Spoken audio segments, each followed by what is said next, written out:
पंडित हाली बेलो ब्याह करावा बहिनी कमजोरी बटीना। पंडित हाली बेलो ब्याह करावा बहिनी कमजोरी बटीना। हो पंडित जल्दी जल्दी ब्याह करावा बहिनी कमजोरी बटीना। जैसे पेड़े पर कई गिल्ली वैसे पंडित आहै बिलिल्ली। पंडित हाली बेलो ब्याह करावा बहिनी कमजोर बटीना। हो पंडित हाली बेलो ब्याह करावा बहिनी कमजोर बटीना।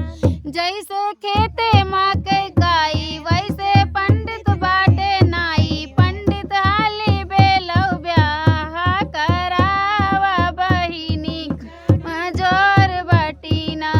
पंडित हाली बेलो ब्याह करावा बहिनी कमजोर बटीना।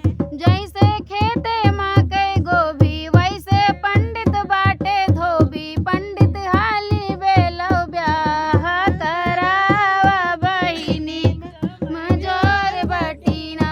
जैसे खेते मकई गोभी वैसे पंडित बाटे लोभी। पंडित हाली बेलो ब्याह करावा बहिनी कमजोर बटीना। पंडित हाली बेलो ब्याह करावा बहिनी कमजोर बटीना। जैसे खेते मकई धनिया वैसे पंडित बाटे बनिया। पंडित जल्दी जल्दी ब्याह करावा बहिनी कमजोर बटीना। हो पंडित हाली बेलो ब्याह करावा बहिनी कमजोर बटीना। पंडित जल्दी जल्दी मंत्र विचारा बहिनी कमजोर बटीना।